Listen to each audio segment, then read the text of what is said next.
Sasa kama ambavyo mmearifiwa, leo mkoa mzima tuko hapa. Wakuu wa wilaya wote wako hapa, wakurugenzi wote wako hapa, maafisa elimu wa mkoa mzima wako hapa. Wapigie makofi mengi sana.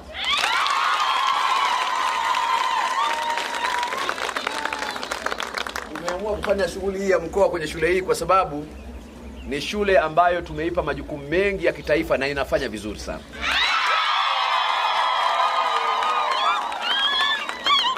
Ni shule ambayo mitihani yetu tunasaishia hapa, wageni wetu wakija tunaleta hapa, na inaonyesha mkuu wenu wa shule ni mtu wa viwango sana.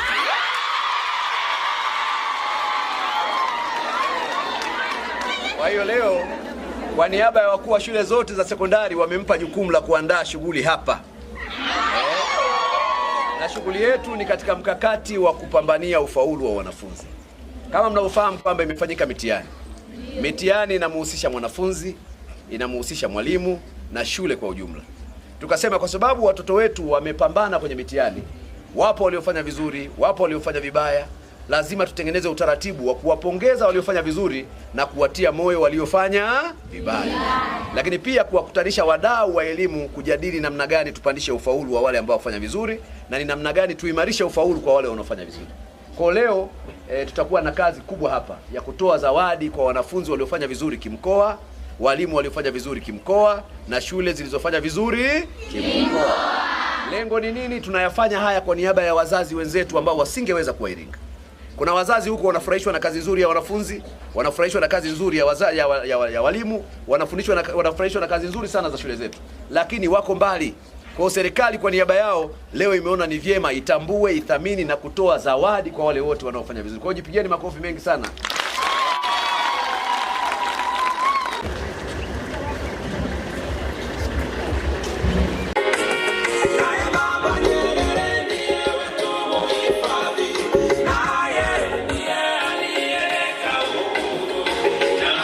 Mheshimiwa mgeni rasmi, leo ni siku ya kipekee katika sekta ya elimu mkoa wa Iringa.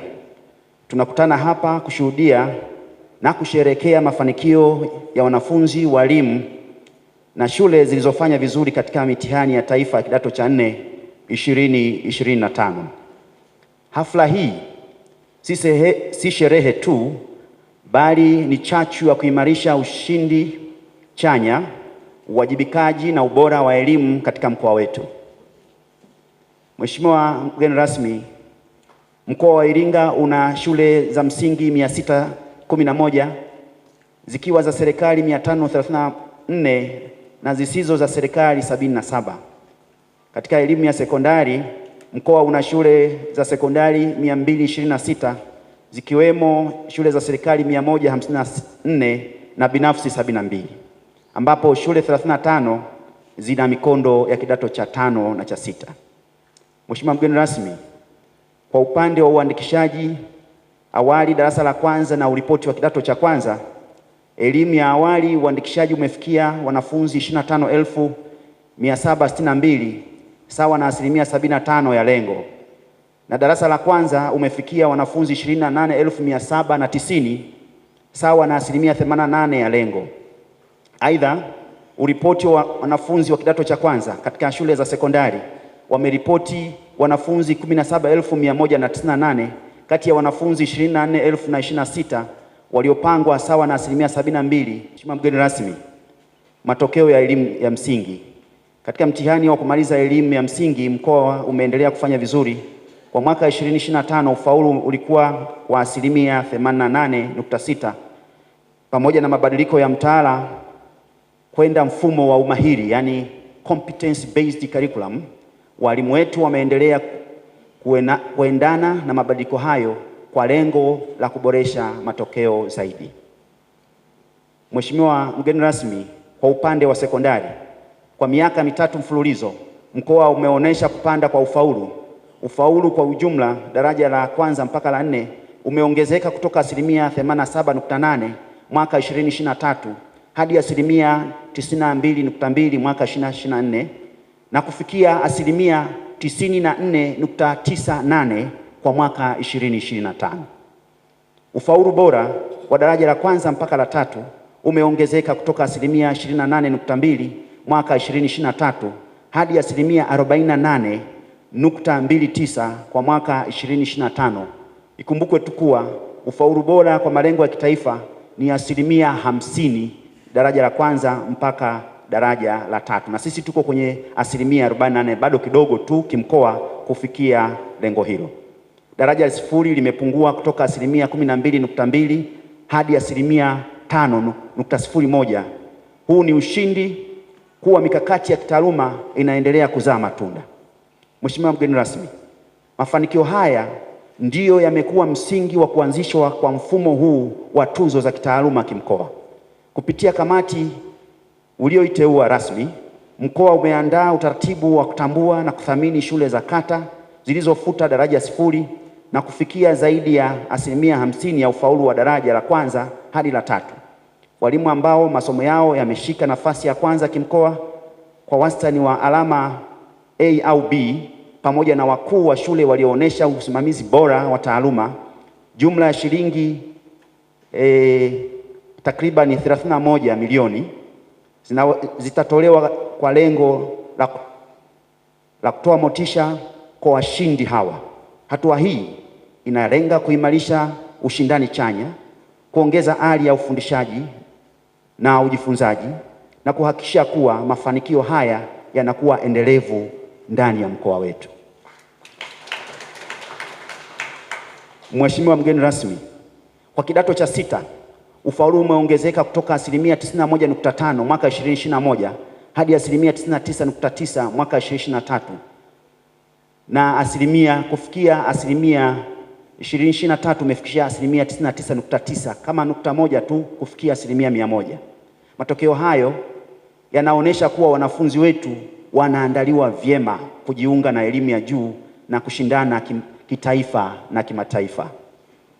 Mheshimiwa mgeni rasmi, upande wa mazingira ya kufundishia na kujifunzia, mkoa umefanikiwa kukamilisha maabara 308 kati ya 366 zinazohitajika, sawa na asilimia 84.4. Jitihada zinaendelea kuhakikisha kuwa kila shule inakuwa na miundombinu rafiki kwa ujifunzaji. Hali ya utoaji wa chakula shuleni. Mheshimiwa mgeni rasmi, mkoa wa Iringa umefanikiwa kwa kiasi kikubwa katika utoaji wa chakula shuleni, ambapo shule zote za msingi na sekondari zinatoa chakula shuleni. Tunawashukuru wazazi, walezi na wadau na jamii kwa ujumla kwa kufanikisha utoaji wa chakula shuleni.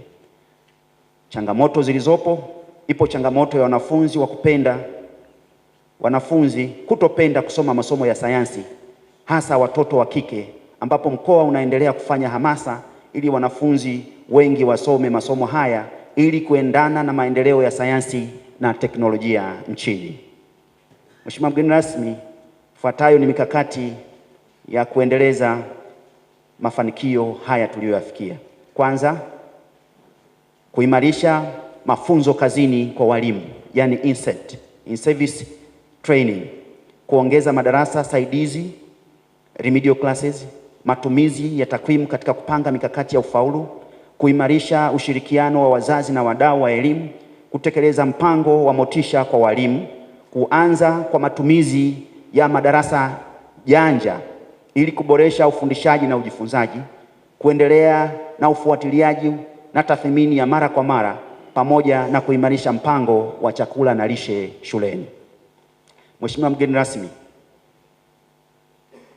natumia nafasi hii kuwapongeza wakurugenzi wa halmashauri, maafisa elimu, wakuu wa shule, walimu na wanafunzi wote kwa mchango wao mkubwa katika mafanikio tuliofikia leo. Tuzo hizi ziwe chachu ya kuongeza bidii zaidi katika maeneo yetu ya kazi. Mheshimiwa mgeni rasmi, mwisho lakini sio kwa umuhimu, napenda kutumia fursa hii kuishukuru serikali ya awamu ya 6 chini ya uongozi wa Mheshimiwa Rais Samia Suluhu Hassan, Rais wa Jamhuri ya Muungano wa Tanzania, kwa kuleta fedha nyingi za miradi ya ujenzi wa miundombinu ya elimu, zikiwemo shule mpya za msingi na sekondari, vyumba vya madarasa, maabara, matundu ya vyoo, mabweni, na nyumba za walimu nitaje tu kwa uchache. Mheshimiwa mgeni rasmi, nitakuwa nimekosa fadhila nisipopongeza kwamba uwekezaji huu umeleta matokeo chanya hata kuzifikisha shule zetu za kata kutoa wanafunzi wenye ufaulu wa 0.7 kama ambavyo tutashuhudia leo ukiwatunukia tuzo za kitaaluma. Aidha, tunakushukuru wewe mwenyewe Mheshimiwa Comrade Harry James, mkuu wetu wa mkoa, ambaye umekuwa bega kwa bega katika usimamizi na ufuatiliaji wa karibu katika ujenzi wa miundombinu ya elimu.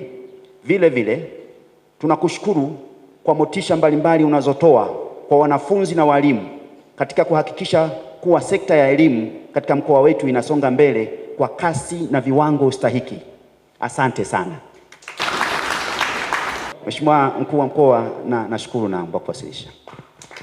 Kamati ilifanya kikao cha kwanza tarehe 9 Disemba mwaka 2025 ikiongozwa na mkuu wa shule ya wasichana Ifunda. Kamati hii ilipokaa baada ya tamko la mkuu wa mkoa la milioni 10 shule itakayofuta daraja 0 na daraja la 4. Kwa hiyo kamati hii ikapewa kazi ya kuchakata kutoka kwenye hilo tangazo mpaka kufikia siku ya leo.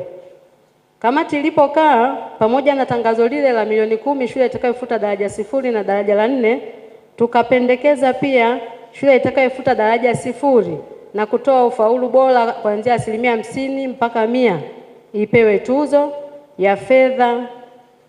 Lakini pia kategori nyingine ambayo tuliandaa kamati, mwalimu aliyefanya vizuri kwenye somo lake akashika nafasi ya kwanza kimkoa apewe fedha na cheti. Lakini pia kamati ikapendekeza mkuu wa shule ya kata na serikali atakayefuta daraja 0 kwenye shule yake na kutoa ufaulu bora kuanzia 50% na kuendelea apewe cheti na fedha. Kamati pia kategoria ya 4 ilikuwa shule zitakazoshika nafasi ya kwanza hadi ya 3 kimkoa zipewe tuzo maalum za kutambulika kwa kazi nzuri walioifanya. Lakini kamati pia ikapendekeza mwanafunzi atakayepata 1 ya 7 kidato cha 4 apewe cheti na fedha.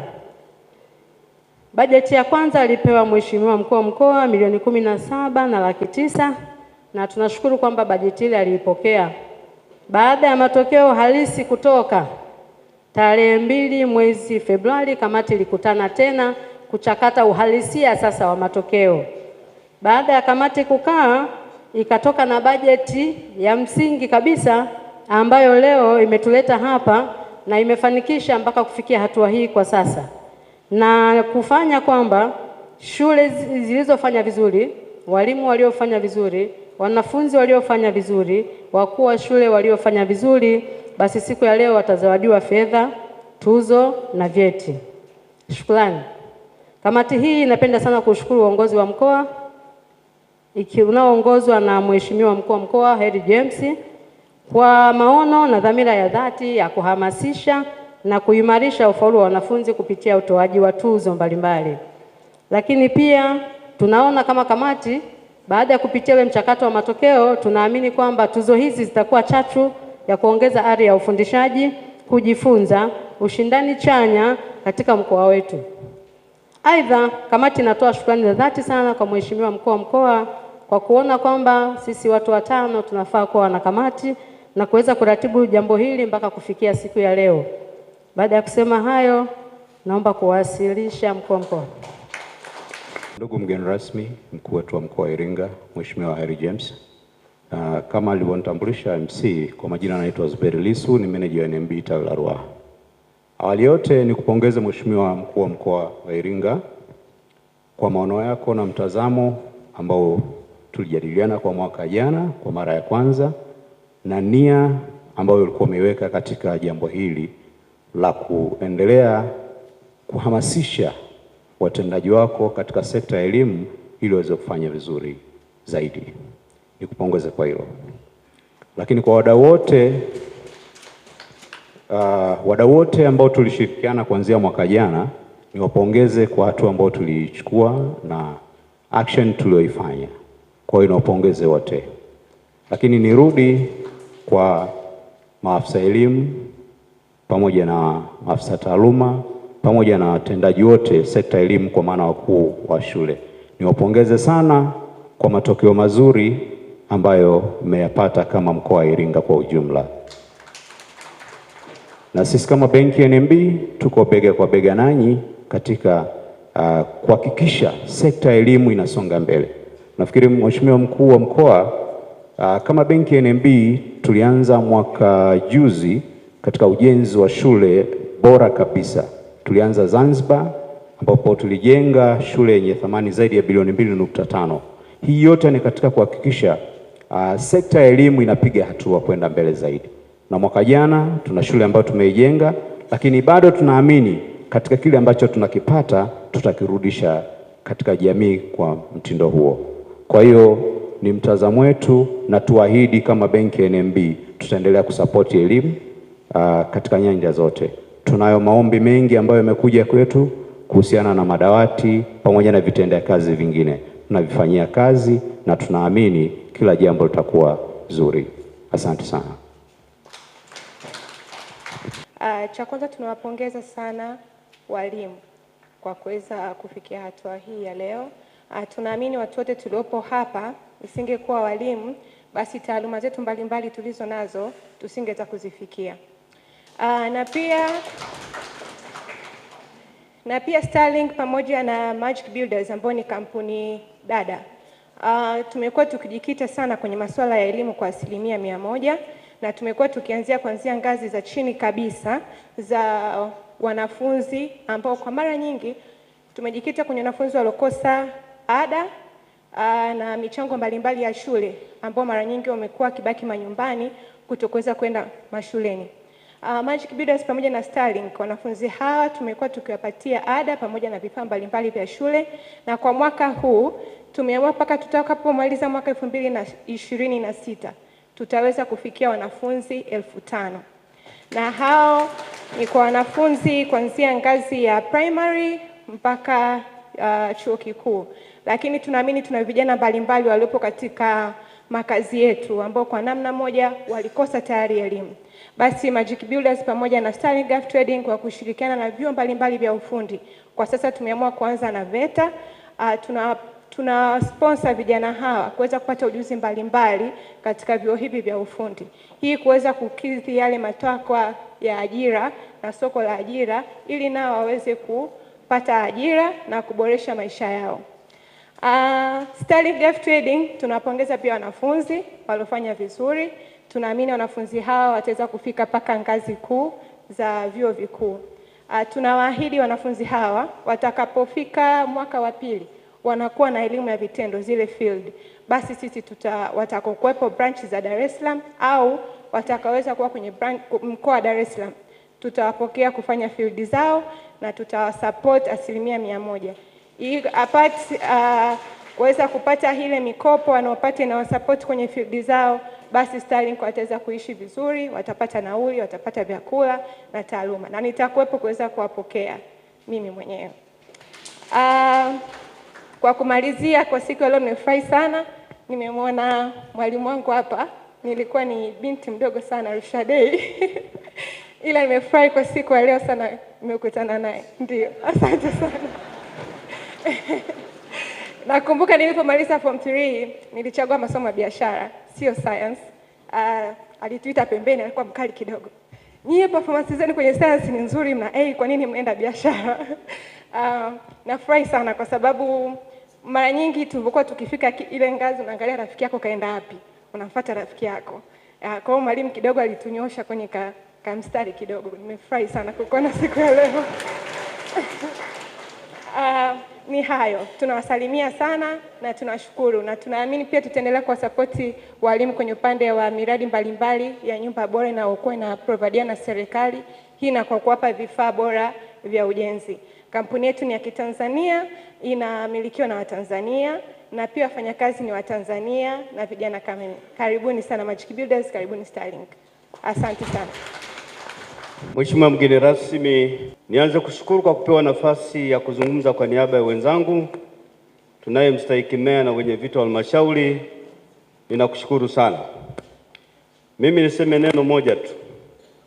Katika ubunifu huu ni wa muhimu sana katika maisha. Mara nyingi sana kumtambua mtu, sijui ni kwa desturi zetu au namna gani, tumekuwa tukiwasifia na kuwatambua sana watu wakisha fariki kule makaburini. Tunawapa sifa nyingi sana, lakini wakati wa uhai wao, wakati wakitenda kazi, tumekuwa hatukiwatambui. Kwa hiyo jambo hili, Mheshimiwa Mkuu wa Mkoa, mgeni rasmi, umetufundisha jambo kubwa sana.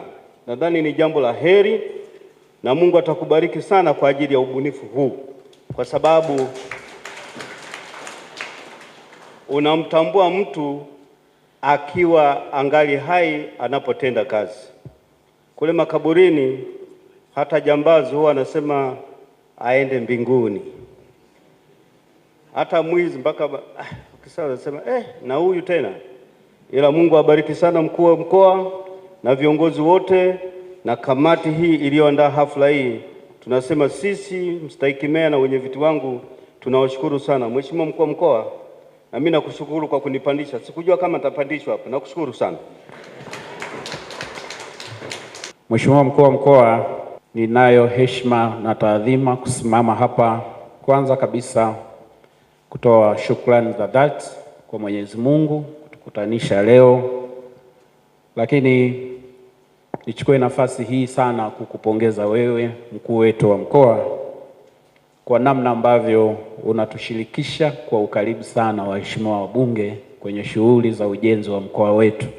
Mwenyezi Mungu akubariki sana. Naomba tumpigie makofi mengi sana mkuu wetu wa mkoa.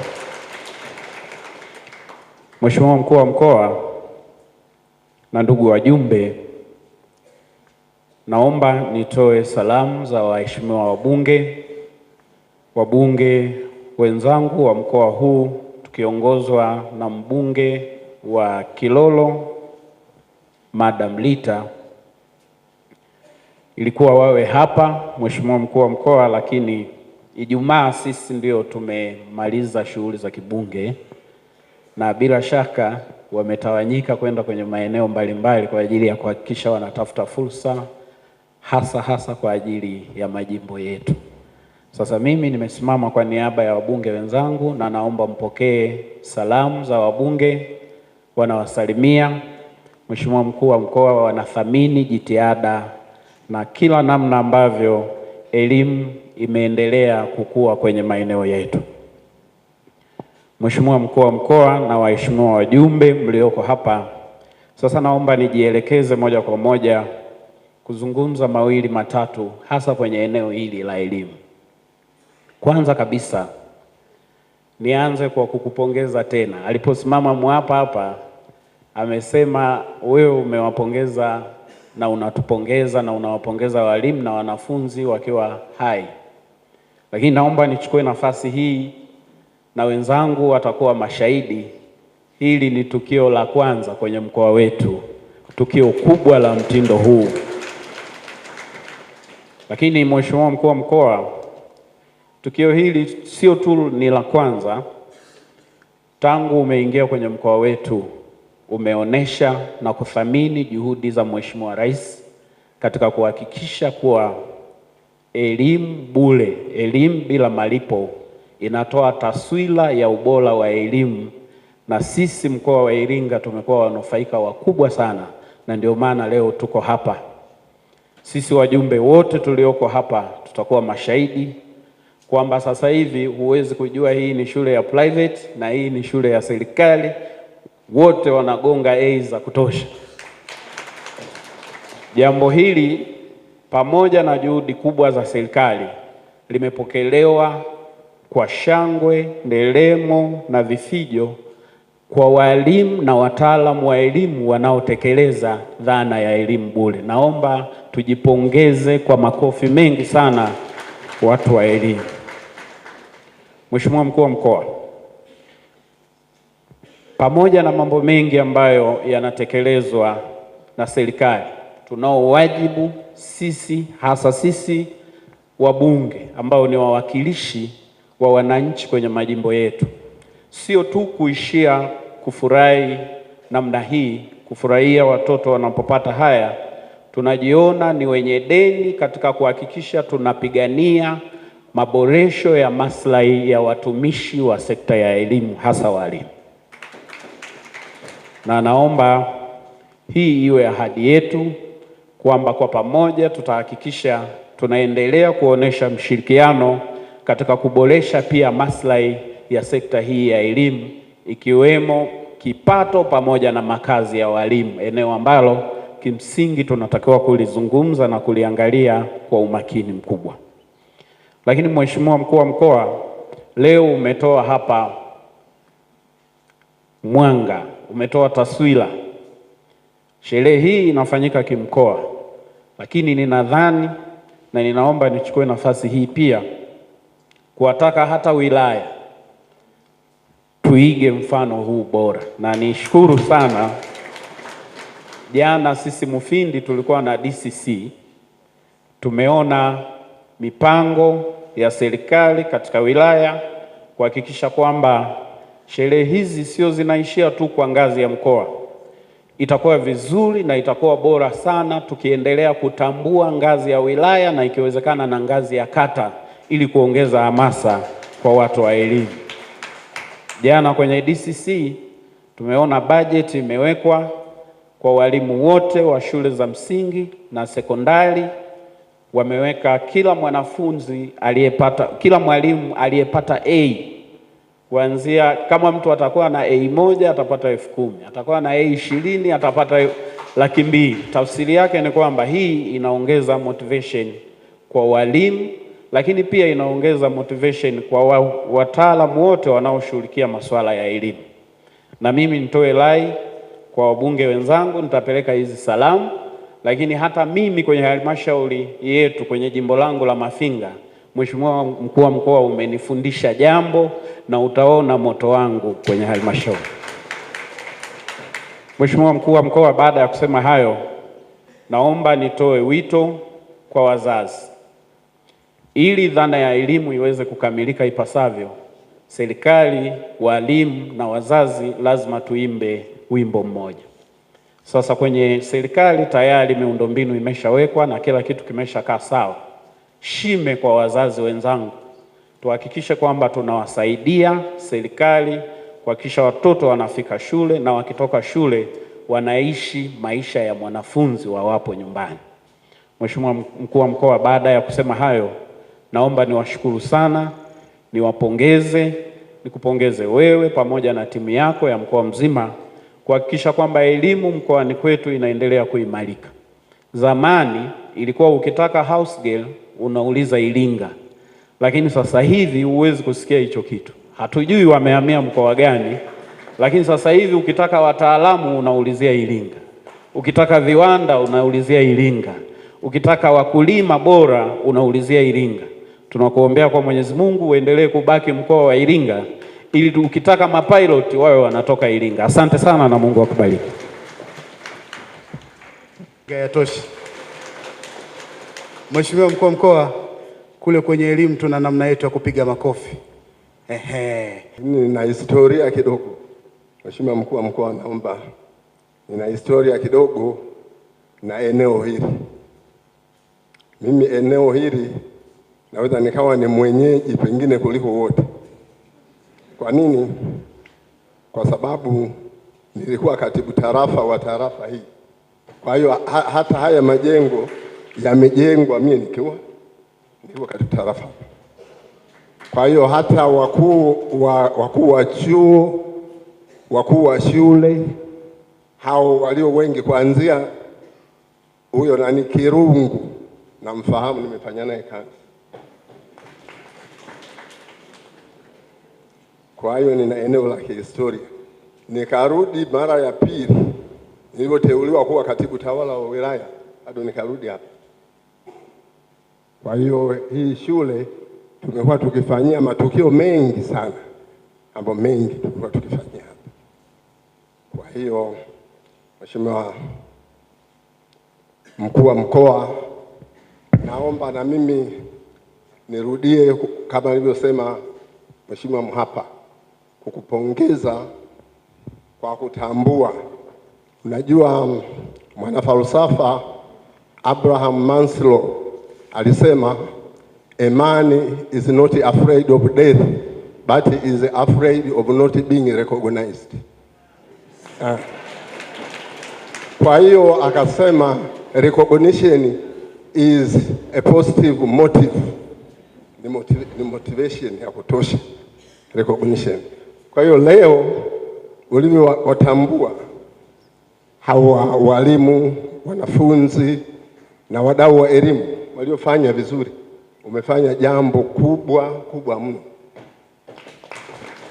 Kwa tuna kila sababu ya kukupongeza. Naomba tumpigie makofi Mheshimiwa RC Mazito. Baada ya kusema hayo, sina mengi. Seme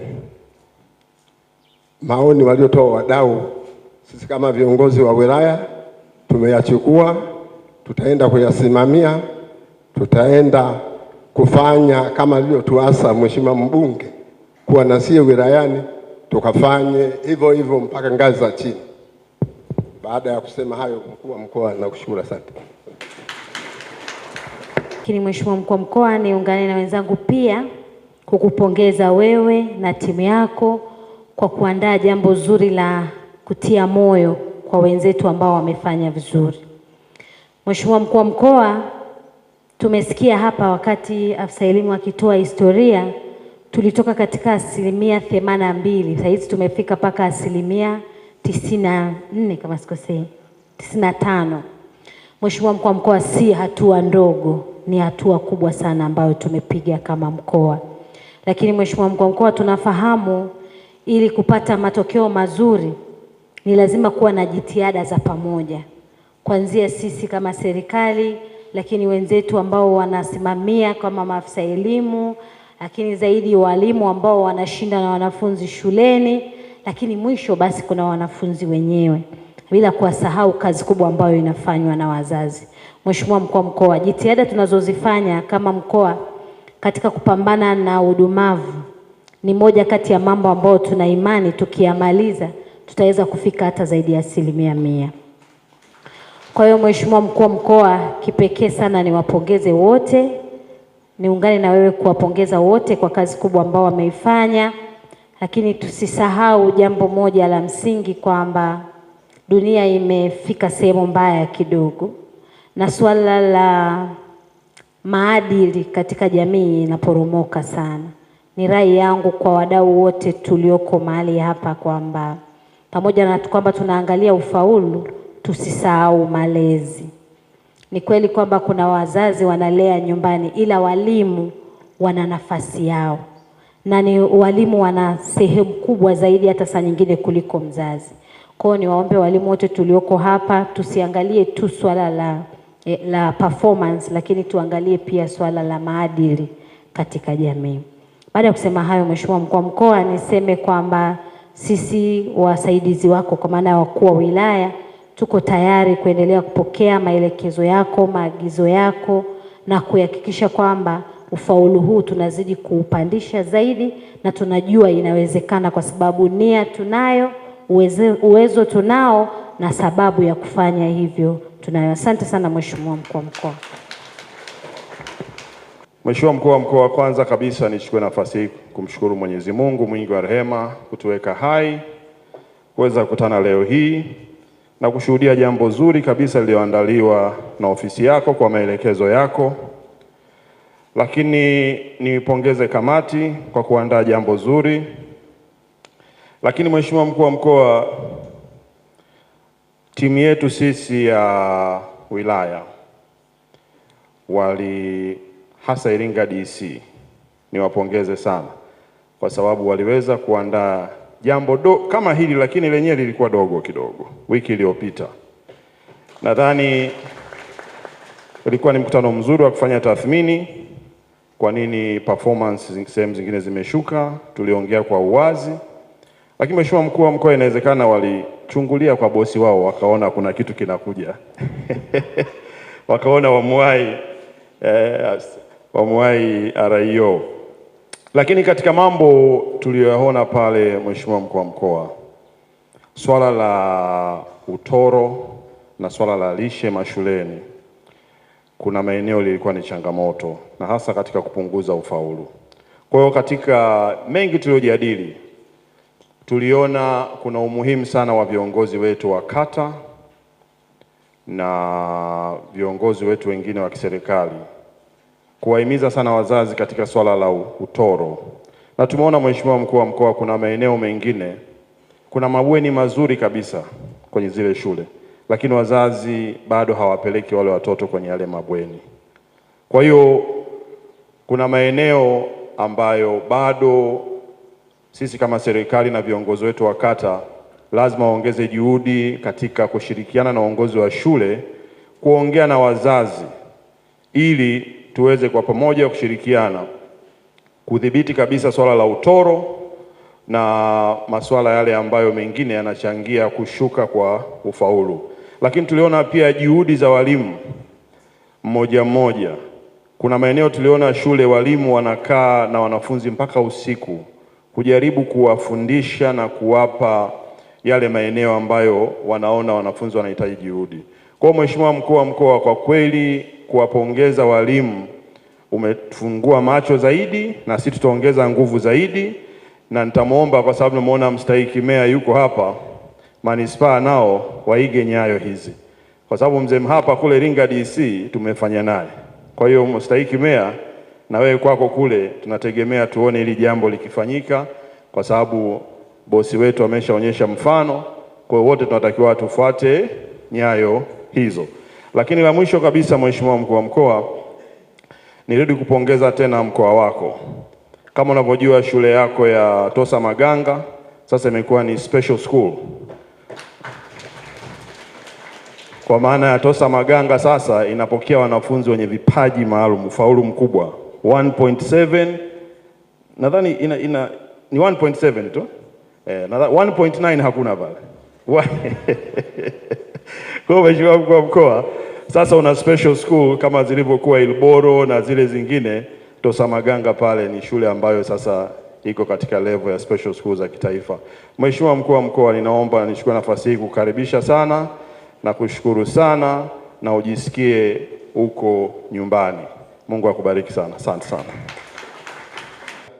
Mheshimiwa Benjamin Sita, ninaomba sasa nimwalike. Mimi kwa majina naitwa Nuru, kama nilivyotambulishwa, naitwa Nuru Savela, ni kaimu katibu tawala katika mkoa wetu wa Iringa.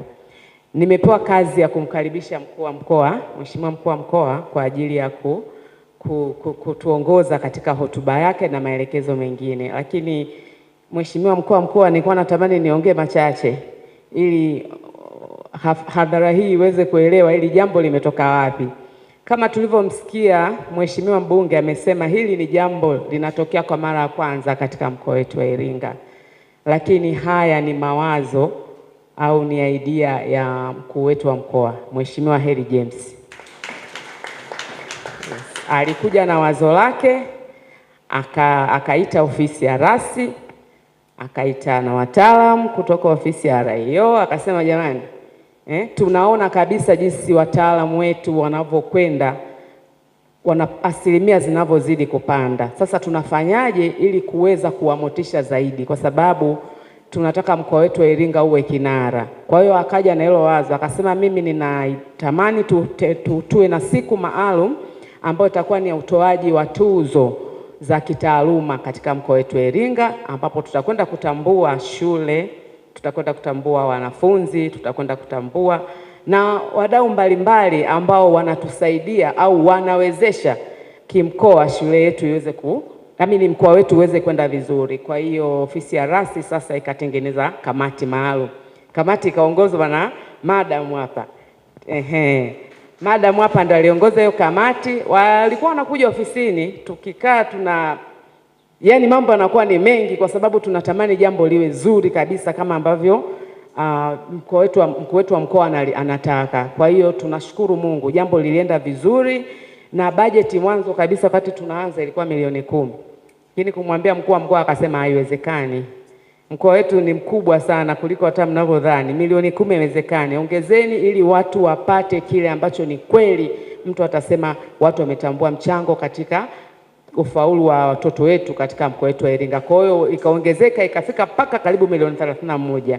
Kwa hiyo Mheshimiwa Mkuu wa Mkoa, leo hii tunapokukaribisha hapa kuweza kutuongoza katika hotuba yako, ofisi ya Rasi, tunapenda kuambia jambo letu limeenda vyema. Limeenda vyema na leo limekamilika. Kwa hiyo naomba sasa nichukue nafasi hii kukukaribisha ili uweze kuhutubia, lakini pia kutupa maelekezo yako. Lakini niombe, naona kama tumekaa kinyonge au jambo sio zuri. Tumkaribishe vizuri mkuu wetu wa mkoa, jambo letu limeenda vizuri na leo anakwenda kulifungua rasmi. Asante, karibu mkuu. Iringa we! Kwanza kabisa tunamshukuru sana Mungu kwa neema, baraka na kibali cha kutuwezesha kwanza kuwa hai, pili kuwa na afya, tatu kuwa na uwezo wa kufanya haya ambayo tumejipangia. Lakini pia tunawashukuru sana viongozi wa dini ambao mmetutanguliza machoni kwa Mungu kwa ajili ya kuyaanza mambo haya vizuri na kuyamaliza vizuri.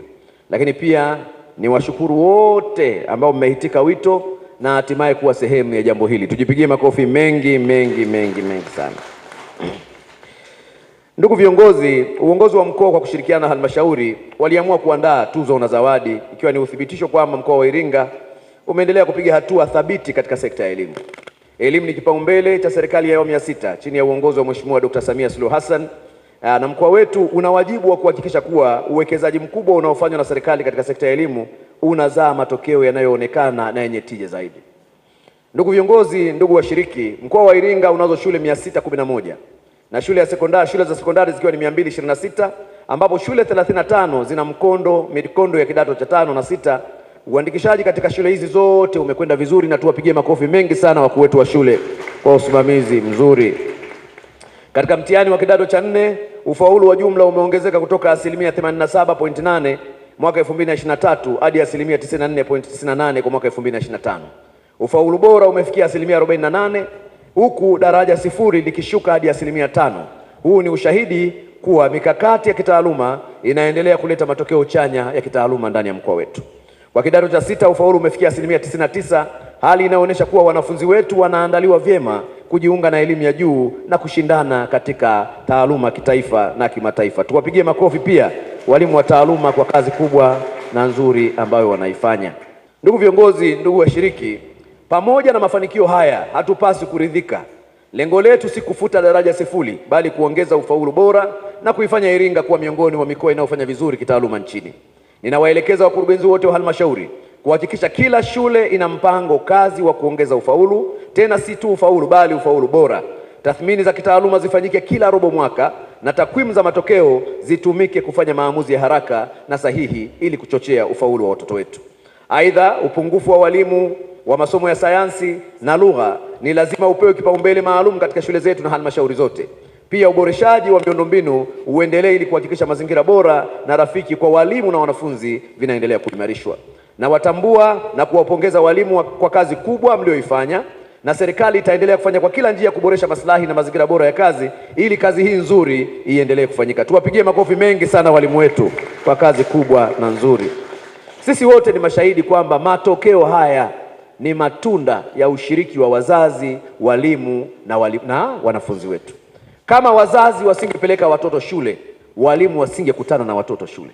Na kama watoto wangepelekwa shule wakakataa kukaa darasani, hakuna namna mwalimu angepata muda wa kumfundisha mtoto na kufikia matokeo tunayozungumza. Kwa ushirikiano wa wazazi, walimu na wanafunzi ndio msingi wa matokeo bora ambayo tunayajadili leo. Amezungumza vizuri Mheshimiwa mkuu wetu wa wilaya ya Mufindi. Kazi yetu si tu kufundisha, bali kazi yetu ni kutoa taaluma na kutoa malezi. Maadili yakikutana na taaluma bora, tunaandaa mtumishi bora, mwananchi bora na raia bora wa Tanzania na Afrika. Lakini tukiwa na taaluma nzuri, maadili mabovu, bado hatujafanikiwa. Kwa sababu maadili ndio yanatutengenezea msingi wa watumishi waadilifu, wachapakazi, wabunifu, hodari, watu wazalishaji mali, watu wasioamini katika rushwa, wasioamini katika matumizi mabaya ya madaraka, wasioamini katika ubinafsi. Hawa watu wanatengenezwa kwa njia ya malezi bora. Kwa hiyo anaweza akawa amefaulu vizuri, ana GPA nzuri, ana division nzuri, lakini maadili mabovu. Hii ni kansa kwenye jamii yetu. Kwa hili eneo tumpigie makofi mengi sana Mheshimiwa DC wa Mufindi. Amelieleza vizuri. Na niwaombe sana, tunapozungumzia mafanikio ya taaluma, yawe ni taaluma na malezi. Nadhani kwenye kategori za mwakani tuone mtoto ambaye alifanya vizuri kimaadili kimkoa ni nani, shule gani, kwa nini, ili awe ni inspiration kwa watoto wengine kwamba yule bwana alipewa tuzo kwa sababu ya maadili bora tangu ameanza darasa la kwanza form 1 mpaka form 4 au form 5 mpaka form 6. Ni kategori ambayo itatusaidia kuinspire kwenye ethics na malezi bora ya wanafunzi wetu.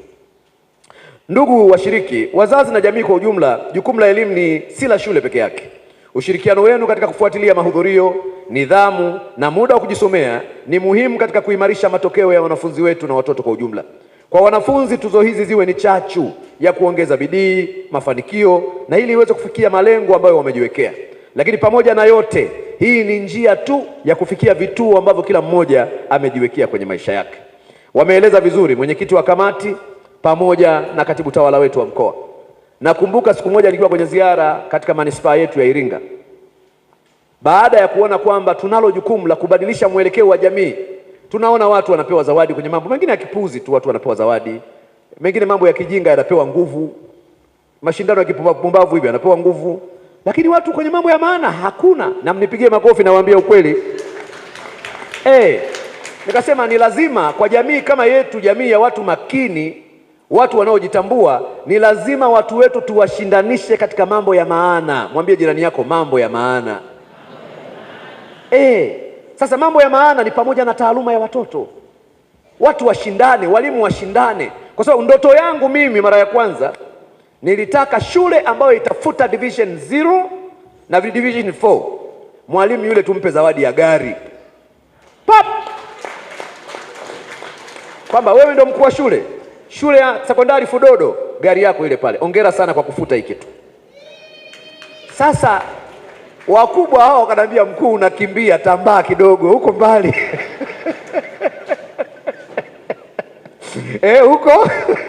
Huko mbali sisi tunashauri bwana.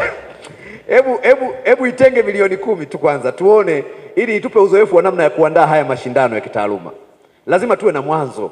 Hiyo unakotupeleka ni mbali sana, tuwe na mwanzo. Kwa hiyo siku moja nimefurahi, nimefika kwenye mkutano nikiwa na Mama Tupe. Tuko mjini pale, nikasema sasa jamani, tunasema hivi, shule itakaofanya vizuri milioni 10. Wakaniambia bado huko spidi sana mkuu. Hebu ngoja tulijadili hili jambo. Tukazungumza ofisini, namshukuru sana katibu tawala. Tumpigie makofi mengi rasi wetu wa mkoa wa Iringa. Tukazungumza, akasema sasa mkuu, nimeshayaona maono yako. Unachokitaka hapa ni kusport watu wanaofanya vizuri, lakini unataka kuencourage wanaojitahidi na kuwatangaza wanaofanya vizuri zaidi. Sasa nadhani tulitengenezea mkakati. Nikasema mkakati wapi hawa walimu? Hawa walimu ndio wanajua tuweke vigezo gani, tufanyeje, tafuta walimu hao wafanye. Mungu bariki rasi akamleta mkuu wetu wa shule ya Ifunda Girls. Tumpigie makofi mengi sana mama huyu. Chini ya usimamizi wa mkoa wakasema, mkuu, hili jambo sasa tunalichakata. Tunawakabidhi hawa mabwana hapa, hii kamati ikachakalike, ituletee mapendekezo. Wakachakalika bwana. Nikadhani wananisaidia, kumbe wananikomoa. Mimi nilikuwa nimeteka milioni 10, wakaja na bajeti ya milioni 31. Nikasema hivi ndio mlikuwa mnasema naenda speed. Lakini it was for the better. Walichokuwa nakitaka tuanze utamaduni huu, lakini ukiwa umemgusa kila mtu. Badala ya kutoa zawadi ambayo atapewa mwalimu mmoja milioni 10, ni bora ipatikane pesa ambayo itagusa walimu kwa kategori. Mwalimu huyu aliyefanya vizuri, shule iliyofanya vizuri, mwanafunzi aliyofanya vizuri, ili ijumuishe kila mmoja wetu. Na kwa hili wapigieni makofi, mawazo yao yalikuwa mazuri sana. Na kwa mawazo hayo tukasema serikali inaweza ikawa haina fungu hilo la ghafla nje ya budget kufanikisha. Tufanye nini? Sasa waambieni wadau. Tukawaita wakina Zuberi hao. Nilianza nao mameneja wa mabenki wote hao. Wapigieni makofi mengi sana mameneja wa mabenki hao. Kaambia nyinyi mameneja wa mabenki, mimi sitaki mniambie CSR mmetenga kiasi gani. Sitaki kujua. Mimi nataka tu kwenye kila benki ichangie jambo hili kwa shilingi milioni. Mkuu, mbona ndogo sana? Sasa hiyo tuanze nayo. Na wapigieni makofi, wote wamewasilisha na kutusaidia. Tukaanza kuwatafuta na wadau wengine. Yule dada wa Starlink, simama Starlink. Mpigieni makofi mengi sana Starlink. Naomba nichukue fursa hii kwa dhati ya moyo wangu kuwapongeza sana hawa watu wa Starlink, Magic Builders Tanzania. Hawa wametushika mkono kweli kweli. Ni kampuni ambayo inauza vifaa vya ujenzi katika mji wetu. Na imekuwa na program mbalimbali za kusaidia wanafunzi na kusaidia mafundi. Nilipokutana na mkurugenzi wao nikamwambia, safari hii tuna jambo. alikuwa amekuja kwa ajili ya kusaidia familia za wanafunzi ambao hawajafanikiwa mashuleni. Nikamwambia pamoja na hili jambo kubwa, tuna jambo la taaluma la kupandisha ufaulu, unatusaidiaje? Akasema, mkuu, nakwenda Egypt lakini nitalishughulikia. Siku moja usiku ananipigia, mkuu, si tuko tayari, tunasubiri account number tu. Nikasema tayari jambo limejipa hili. Unajua kuna mtu ukiona anakuomba namba ya simu na mwingine anakuomba account. Anayekuomba account huyo mtizame mara mbili. Kwa hiyo tumuongezee makofi mengi sana Magic Builders na Starlink. Kwa Starlink hawa bwana wakatushika mkono. Lakini namsema Starlink kwa niaba ya CRDB, kwa niaba ya NMB, kwa niaba ya NBC, kwa niaba ya benki zote ziko zimetusaidia. Kwa niaba ya ndugu zetu Asas Group of Companies wametushika mkono kweli kweli. Lakini nimewataja hao kwa sababu nimewapa kazi mbili na zote wamefanya. Siku moja nilitembelea, unajua jamii ya Wahehe wana kiongozi hapa ambaye ndio kiongozi wa mila na nini. Siku moja nilikwenda kumtembelea kama sehemu ya kuimarisha mashirikiano. Mnafahamu tunaamini Iringa imara tunaijenga kwa umoja na uwajibikaji. Kwa saa nyingine maamuzi tunayofanya ni ushauri wa viongozi wenzetu wanaoongoza maeneo mengine. Kwa hiyo nikamtembelea chifu pale. Nilipomtembelea nikayaona mazingira yale, nikasema sasa hawa watu wakija siku moja watakuja kwa chifu. Hapa mbona hapafanani na chifu? Hii historia ya Wahehe, historia ya Mkwawa, mtu akisema nataka sasa nikapaone pale, tutaishia kuwaonesha kaburi? Hapana. Kwa hiyo nilipopaona nikawapigia watu wa Starlink. Nikamwambia Starlink, naomba mnisaidie kufanya renovation ya lile jengo. Hivi ninavyozungumza mafundi wako site wanapambana pale kujenga lile jengo. Hawa watu mbinguni wana siti, kifo tu kinawachelewesha. Yaani mambo yao ni super kabisa. Unaona, lakini na wamesafiri, wanasema tunasafiri tunakwenda Misri, tuna kazi kule. Nikajua hawatokuwepo, wananipigia simu, tumetuma mtu aje ashiriki kwenye jambo lako. Hilo ni jambo kubwa, wapigieni makofi mengi sana. Kwa nyinyi bwana wadau wote, najua leo mlitakiwa muwe benki. Mzee meneja kutoka nje ya branchi masaa 6-7 ni hatari sana.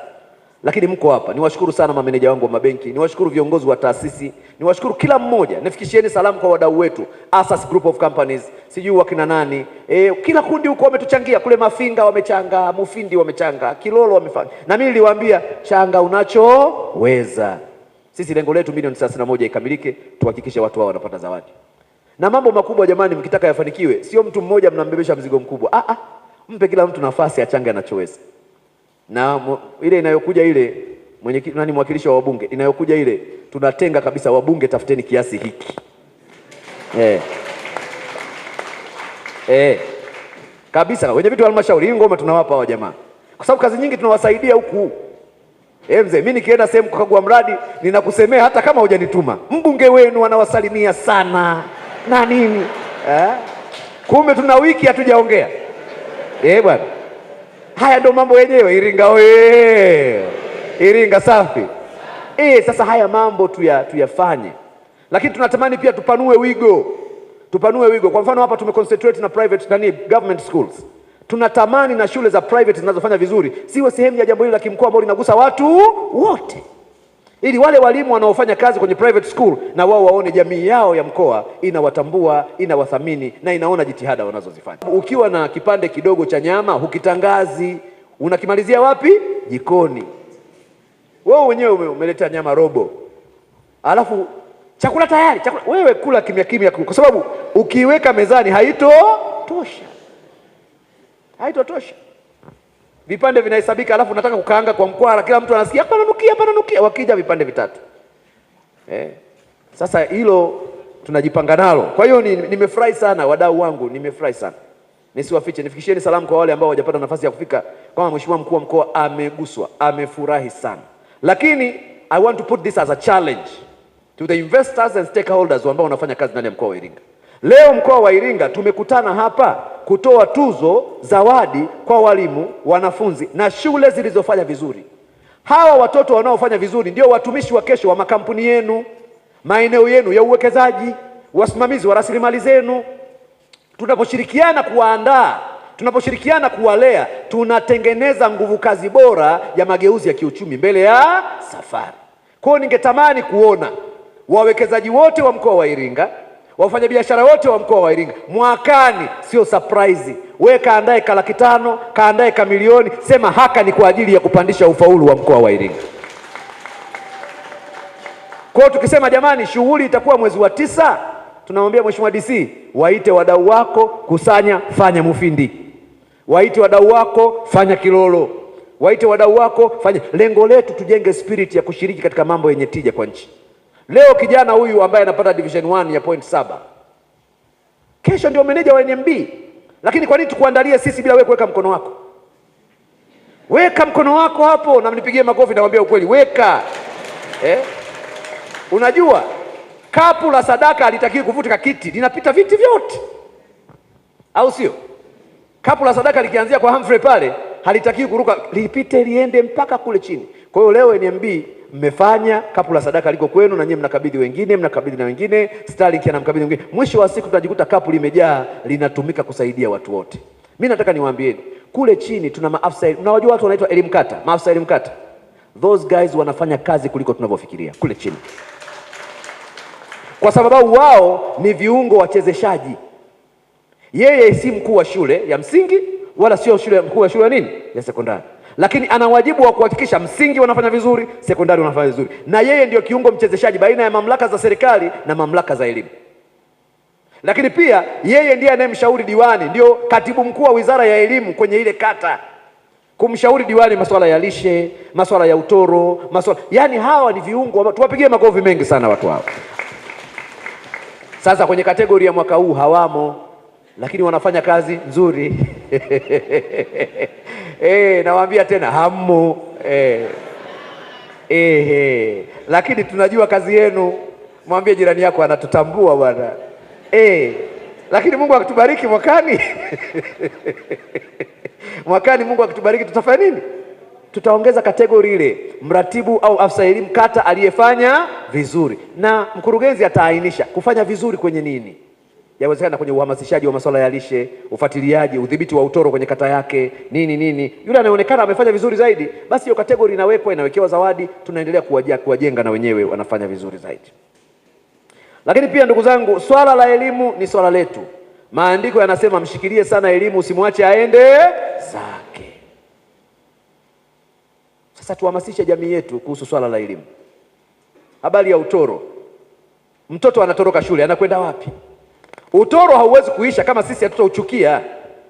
Ni lazima jamii ichukie utoro shuleni ili utoro uishe. Kwa mfano, mtoto akitoroka shule anakwenda wapi? Anakwenda nyumbani. Kwa kumbe nyumbani akiwepo mtu anayekasirika na kuchukia utoro, huyu mtoto atakosa pa kwenda. Ikiwa mtaani kuna wananchi wanachukia utoro, huyu mtoto hana pa kujificha mtaani. Ikiwa mashambani watu wanachukia utoro, huyu mtoto hana pa kujificha mashambani. Kwa kumbe ili tudhibiti utoro, lazima sisi kama jamii tuungane na wakuu wa shule na walimu wetu kudhibiti mazingira ya kuhifadhi utoro wa watoto. Kuna mtoto kila siku yeye ni mgonjwa, na wewe mzazi ujiongezi, mimi naumwa kichwa, mgongo unasumbua. Yani yeye ameamua kuwa ni balozi wa magonjwa yote Tanzania. Leo anakudanganya kichwa, kesho anakudanganya mgongo, na wewe unaridhika. Ule ni utoro unaubariki mzazi nyumbani. Njia pekee ya kudhibiti utoro wa namna ile ni kuhakikisha mtoto anapolalamikia maradhi ya mara kwa mara, chukua jukumu la kwenda kumpima vipimo vikubwa vyote. Pima mpaka ukimwi, mpaka kisonono, mpaka nini, pima. Ili sasa unapomwambia nenda shule, unakwenda ukiwa na nguvu kwamba haumwi chochote. Ni utoro.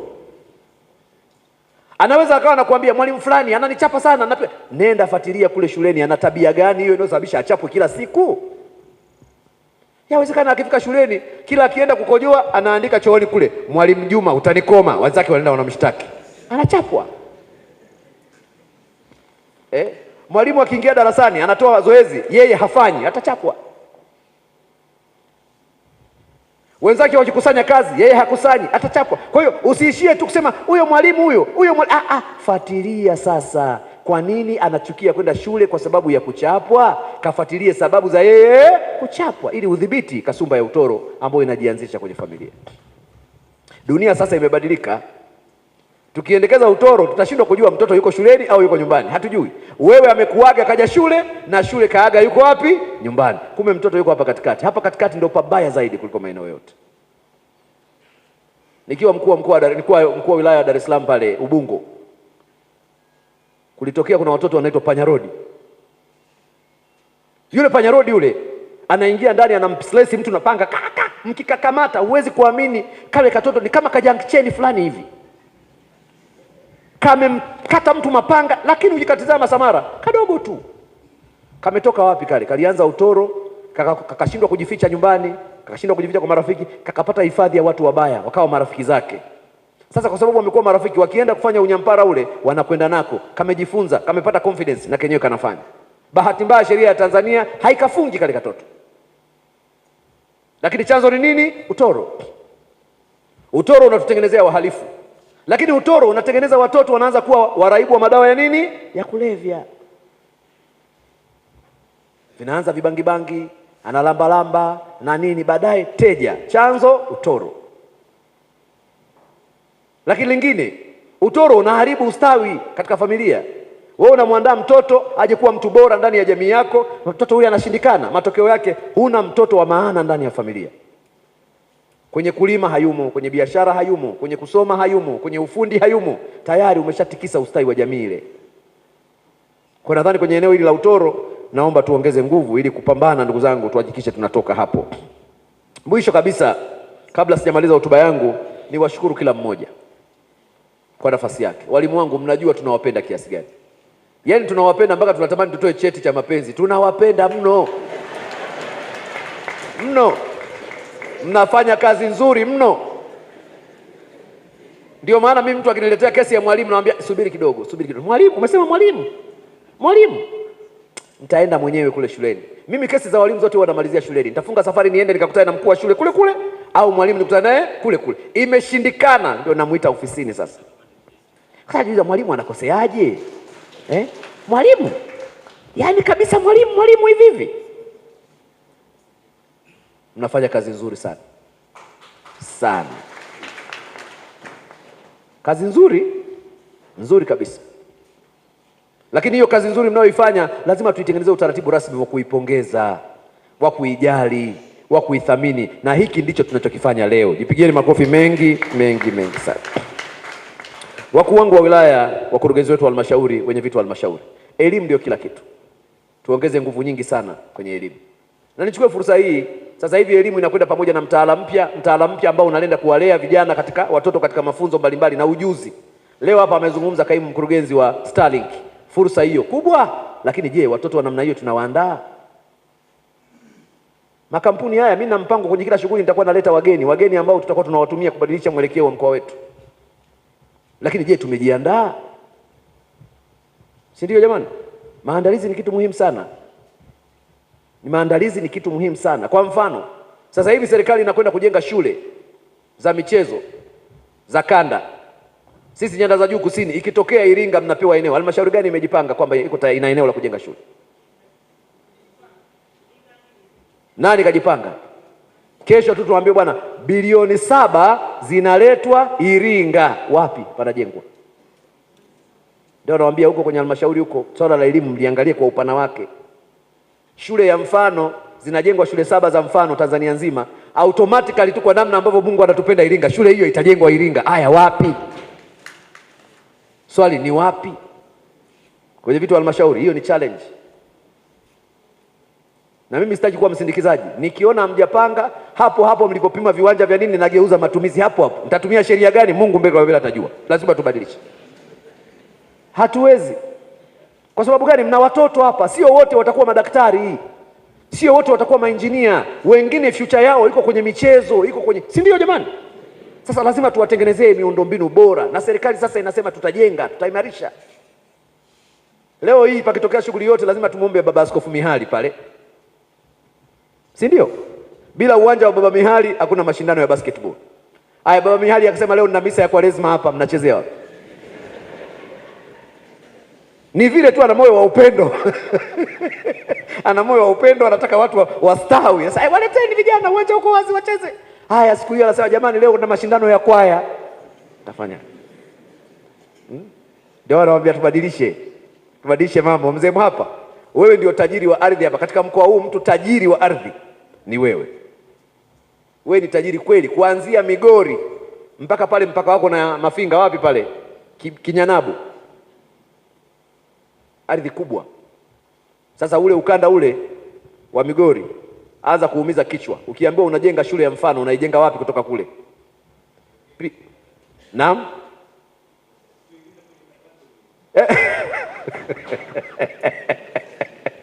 Haya, mstahiki meya hapo. Ile shule ikiwepo hapa inabadilisha vitu vingi. Anza kuchakalika. Kwa bwana, mimi eneo ninalo. Kwani ni siku ya mita ngapi? Unazitenga kabisa, zinakaa kwenye benki yako ya ardhi. Unasubiri tu akisema Iringa itajengwa, unaanza kupambana wewe na mkurugenzi wako, isiende Mufindi, isiende Kilolo, isiende wapi, ije kwako. Ni mipango tu. Mimi kama mkuu wa mkoa, ikijengwa Kilolo ya kwangu, ikijengwa Mufindi ya kwangu, ikijengwa wapi ya kwangu, lakini kwenu nyinyi inahitaji siasa ya kujiongeza. Na mnipigie makofi, nimewaibia siri. Kwa hiyo niwashukuru sana walimu wangu. Mungu azidi kuwabariki na kuwatunza, awapeni kibali kwenye majukumu haya. Endeleeni kuwatumikia na kuwahudumia wanafunzi hao bila kuchoka. Najua saa nyingine tuna wazazi wana changamoto, tuna watoto wenye changamoto, lakini hii ndio kazi tuliyoiomba na ndio kazi tuliyopewa. Kuna mzazi unaweza kumsaidia kulea mtoto, wewe ukazana unamsaidia mtoto, kesho yake anakuja na kanga, leo utanikoma, anakuja kusalimia mkuu wa shule. Ukisoma kanga tunajua kumekucha. Si umeelewa? Lakini unafanya kwa ajili ya nani? Ya mtoto wake, na yule mtoto akifanikiwa ni kwa faida yake. Lakini pia tunafahamu mwalimu unaweza kuwa na maono makubwa, lakini jamii ile elimu bado haijaithamini. Kila unachokifanya kuhusu watoto pale shuleni, mwenyekiti wa kijiji anakushtaki, diwani anashtaki, mwenyekiti wa CCM anashtaki, mwenyekiti wa Chauma anashtaki, mwenyekiti wa nani mpaka moyo wa kusaidia ile shule unafanya nini? Unakwisha. Kuna mwalimu nafikia kata anajutia, sasa bora ningekuwa mchungaji, sasa hivi ningekuwa nakusanya sadaka, natoa na mapepo basi. Sababu anaona sasa hii kazi gani hii? Watoto wa kwao, mimi nawasaidia watoto wao wafanikiwe. Lawama kila siku. Ungekuwa na kanisa kako hapa, hata kama hawajaelewa, unapigisha sadaka yako, wanatoa, unamwambia Bwana, naleta kwako makusanyo. Umemaliza. Una kesi. Kwa hiyo kazi zina majaribu makubwa. Mimi na saa nyingine unakwenda kwa nini watoto wale shule? Kuna mzazi aliwahi kuja ofisini kwangu nikiwa mkuu wa wilaya Iringa. Amekuja kabisa, katoka ndani kabisa huko. Nadhani kwa ni tarafa ya Pawaga. Sasa, mkuu, mimi nyumbani chakula kipo cha kutosha. Kwa nini mtoto wanamlazimisha kula shuleni? Kwa nini? Yaani unamuona anaongea kwa uchungu. Nikasema safari bado ni ndefu sana.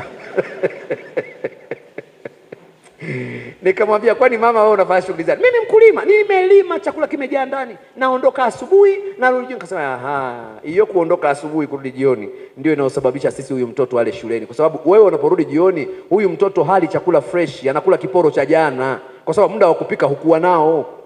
Anapokula shuleni ana uhakika wa kula fresh food kila siku. Hivi viporo hivi havimjengi, vinammaliza huyu mtoto. Lakini pia mama, kama una chakula cha kutosha ndani, kuna ubaya gani ukichukua robo ya hicho chakula ukapeleka shuleni na usichange mwaka mzima? Kuna ugumu gani? Kwa unaweza kuwa na mwalimu mzuri, shule nzuri, lakini jamii yenye changamoto. Nipigieni makofi, nazielewa changamoto hizo. Tanzania makofi usipoyaomba utayapata kwa tabu. Hii ni nchi ya malalamiko. Wewe ukitaka kujua nchi na malalamiko, nenda kwenye mitandao ya jamii huko. Mtu kajivalia koti lake, sasa koti gani hilo? Vifungo vyeusi. Kwa nini? Yaani watu wana malalamiko tu. Tanzania oye! Iringa oye! Tuzo oye! Ndugu viongozi na ndugu washiriki, na wapongeza wanafunzi, walimu na shule zote zitakazopata tuzo siku ya leo. Mafanikio yenu ni fahari ya mkoa wa Iringa. Tuendelee kushirikiana kuhakikisha mkoa wetu unakuwa kinara wa taaluma nchini. Mwisho lakini sio kwa umuhimu, natumia nafasi hii kuwashukuru wadau wote waliotuunga mkono katika kufanikisha utoaji wa tuzo hizi. Ni matumaini yangu kuwa ushirikiano huu utaendelea si tu kwa sekta ya elimu bali hata katika sekta zingine za maendeleo, na nawashukuruni sana sana na hongereni sana kwa jambo hili. Baada ya maelezo haya sasa, naomba nitamke rasmi kwamba niko tayari kwa ajili ya zoezi la utoaji wa tuzo. Asanteni sana kwa kunisikiliza. Asante. Hayo makofi hayatoshi kwa mkuu wa mkoa, piga makofi tena. Asante sana. Iringa oye! Hawa ni walimu ambao wamefaulisha masomo yao, wameshika nafasi ya kwanza kimkoa kwa wastani wa B na A. Tulitanga masomo 9 ya msingi, lakini walimu waliofanikiwa kufikia hapo ni walimu 6 tu kwa masomo yafuatayo.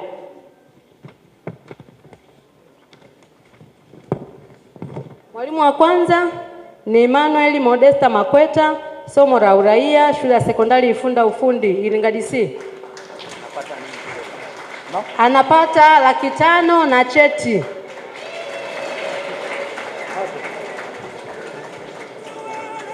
Ajiandae mwalimu Shukuru Lame Kichula kutoka shule ya sekondari Ifunda Ufundi.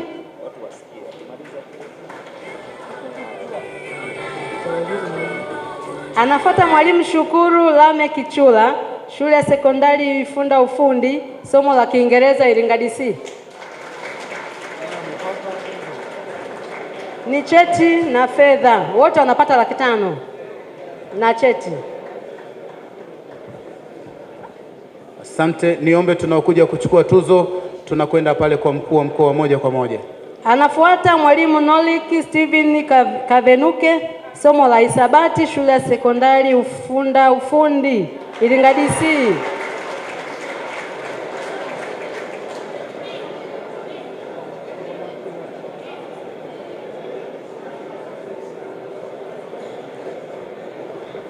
Anafuata mwalimu Jonathan Peter Masuha, somo la Kiswahili, shule ya sekondari wasichana Iringa Manispaa. Namba zinazofuata waandae. Kiwango ni 500,000 walimu wote na cheti. Namba waandae kategori inayofuata ya 3 hapa. Wakuu wa shule waandae hapa fedha na inayofuata ni mwalimu Geoffrey. Mwanafunzi aje kama yupi Manispaa ya Iringa, anapata 100,000 na cheti.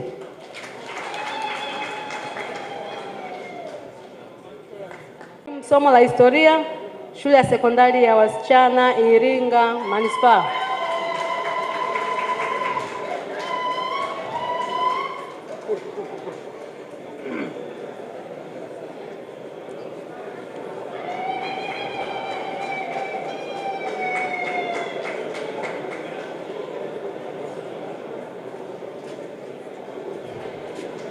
Kinara mwingine ametoka ni Neema Richard Mtalemwa, somo la kemia, Shabaha Sekondari Manispaa.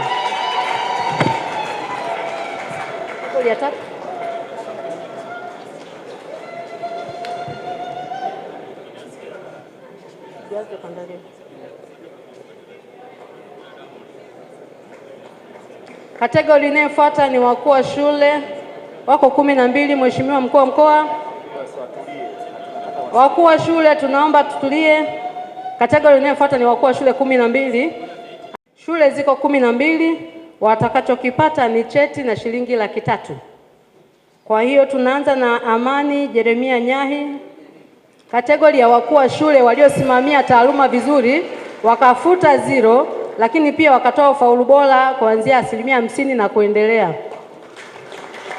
Amani Nyahi kutoka shule ya sekondari Ifunda Ufundi, Iringa DC.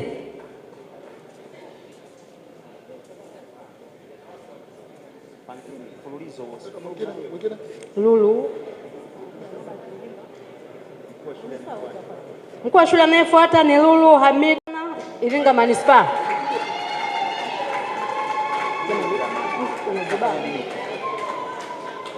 Robert Ngimba.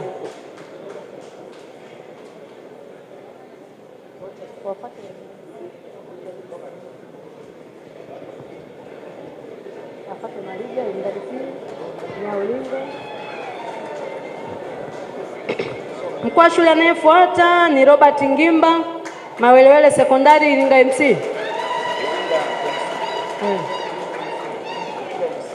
Robert Ngimba.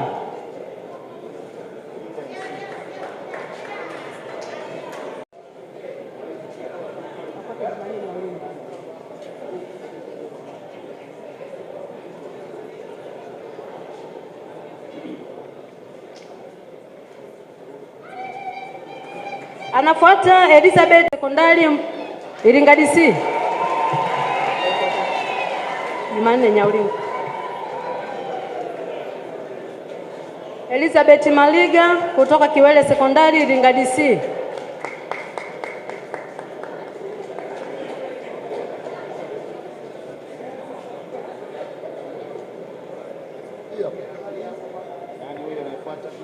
Jumanne Nyaulingo. Tamwiki. Anayefuata Jumanne Nyaulingo Mgololo Sekondari Mufindi.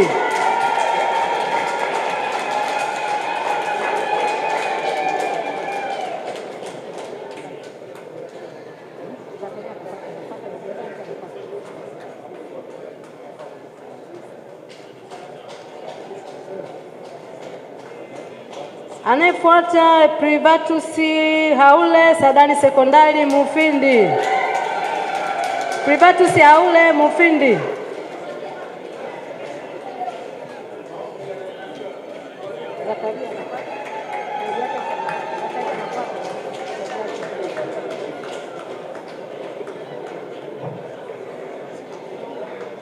Anafuata Zakaria Kapasi, mkuu wa shule Madege Sekondari Kilolo.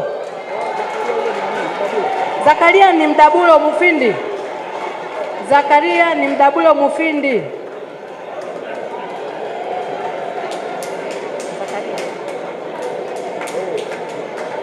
Mufindi. Deogates. Anakuja Zakaria Kapasi Mdabulo Sekondari Mufindi. Mufindi. Deogates. Toka Madege.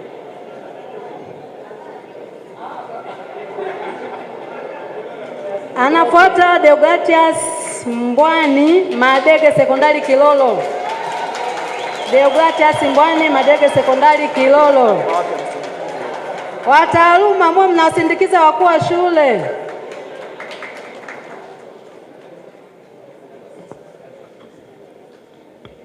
Anafuata Peter Mbata Changalawe Sekondari Mafinga, tena mwanakamati.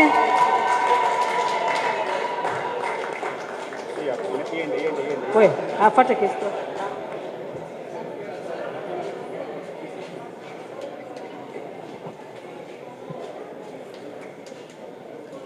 Anafuata Christopher Mwasomola Ismani Iringa DC. Christopher Mwasomola Ismani Iringa DC.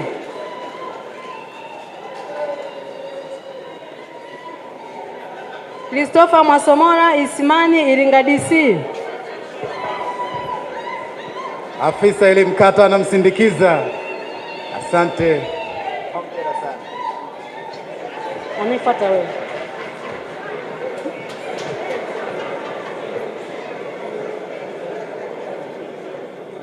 Anayefuata Abel Kiongosi Ihowanza Sekondari Mufindi. Abel Kiongosi Ihowanza Mufindi. Mufindi. Abel Kiongosi Ihowanza Mufindi. Haya, tusikilizane tafadhali, watu hawasikii ni nani kaitwa. Hebu rudia huyo. Anafuata Abel Kiongosi Ihowanza Sekondari Mufindi.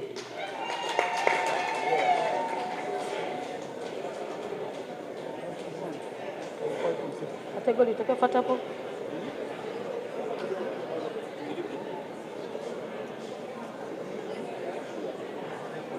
Anayefuata ni Newasi Mtenga Makwema Sekondari Kilolo. Makwema Sekondari Kilolo. We, ile uzangu shule.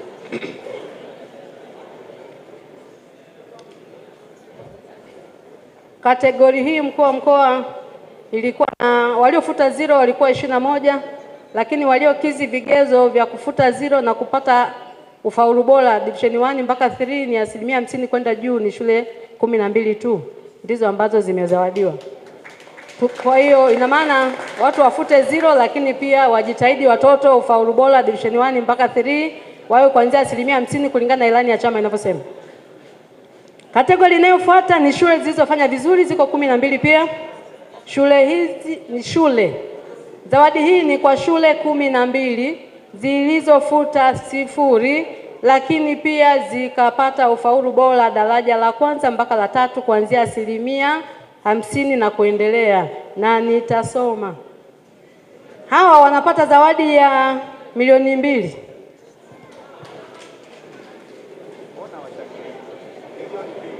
Kwa hiyo shule ya kwanza, hawajasikia watu kwa shule itapewa milioni 2 ipelekee stafu yake. Hizi shule 12 ili na wenyewe wafurahie matunda hayo. Pesa hii ni kwa ajili ya shule, sio ya mkuu wa shule au mwalimu, ni kwa ajili ya matumizi ya shule wao watakapokubaliana. Shule ya kwanza, Mheshimiwa Mkuu wa Mkoa, kategori hii wameingia shule nyingi za bweni, ziko 2 tu, lakini shule 10 zimetoka ni shule za kata. Shule ya kwanza ni Funda Ufundi, ufaulu ni 100%.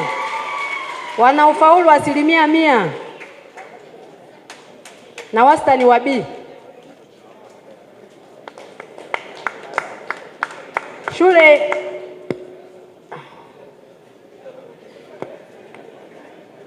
tunaomba wataaluma wasindikize wakuu wa shule kuchukua zawadi ya shule.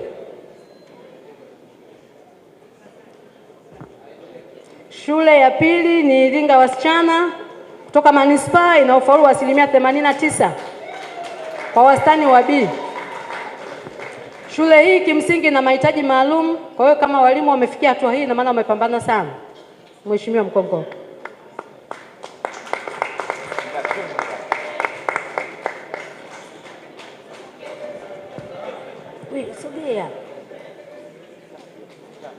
Shule inayofuata Mawelewele Sekondari, Mheshimiwa Mkuu wa Mkoa, hii ni shule ya kata lakini ina wastani wa 65. Mawelewele Sekondari kutoka manispaa.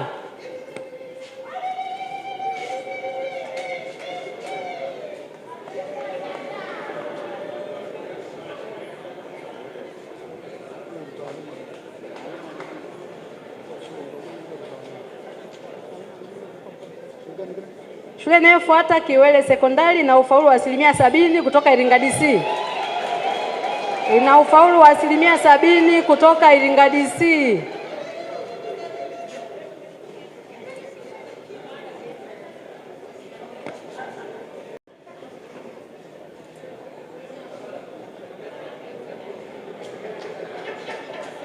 Shule inayofuata ni Mgololo Mufindi, ufaulu wa 72.1. Mgololo Mufindi 72.1.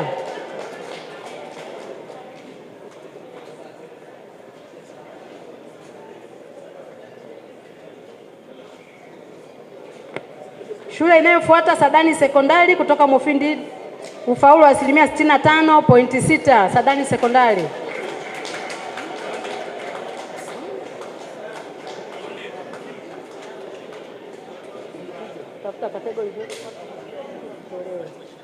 Shule inayofuata ni Mdabulo Sekondari Mufindi, ufaulu wa 61.7. Mdabulo Sekondari Mufindi ina ufaulu wa 61.7.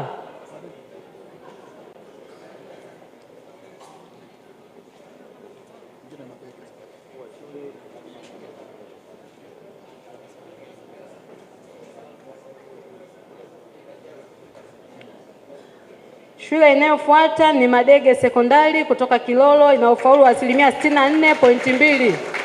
Madege Sekondari kutoka Kilolo.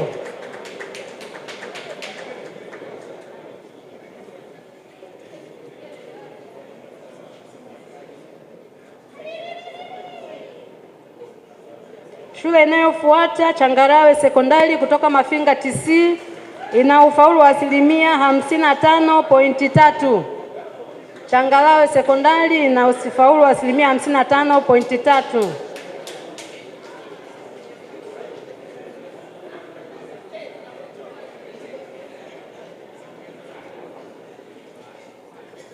Shule inayofuata Isimani Sekondari Iringa DC, ina ufaulu wa 59.6. Ina ufaulu wa 59.6.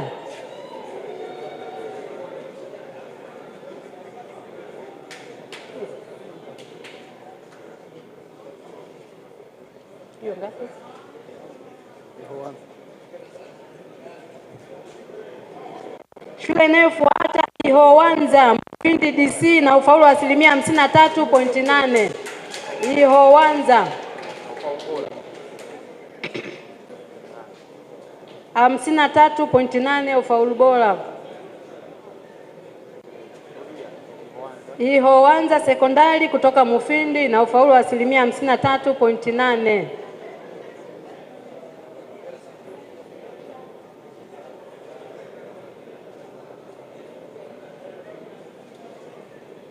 Shule inayofuata ni Makwema sekondari Kilolo, ina ufaulu wa 56.2.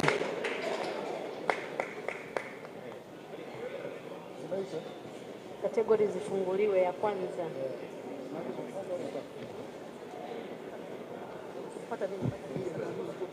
Za mwisho.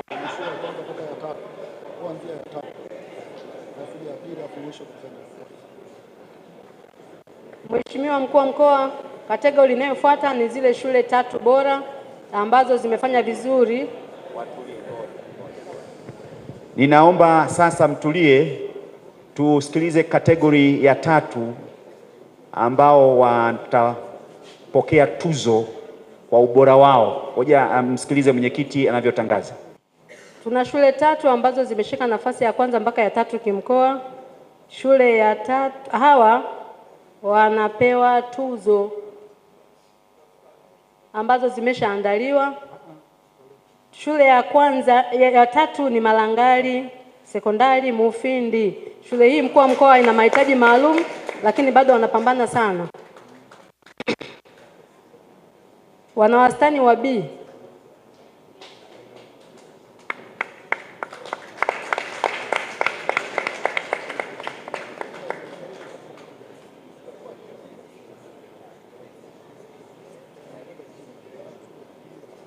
Soma ndani. Shule ya pili ni Iringa wasichana, ina wastani wa B ufaulu wao.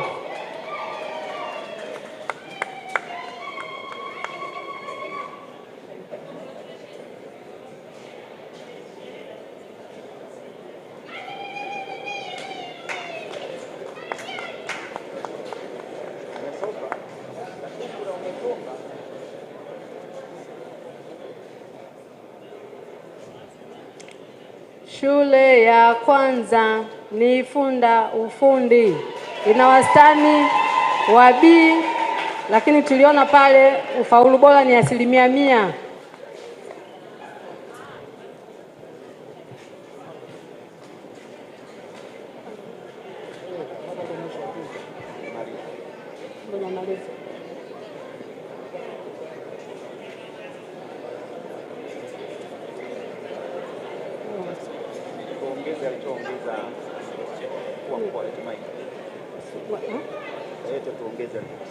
Napita hapa tumekusikia mheshimiwa ukiwa unanong'ona nao ya kwamba watapewa mahitaji yao yote ya kuanza form 5 kutoka kwako.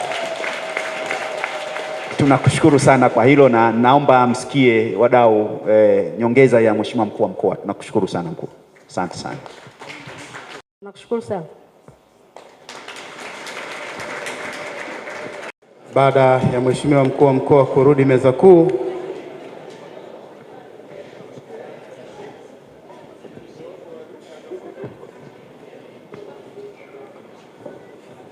Iringa oye! Tuzo za elimu 2026 oye! Naomba nichukue nafasi hii kutoa neno la shukrani. Ninafikiri kwa siku ya leo kwa niaba ya wenzangu tushukuru.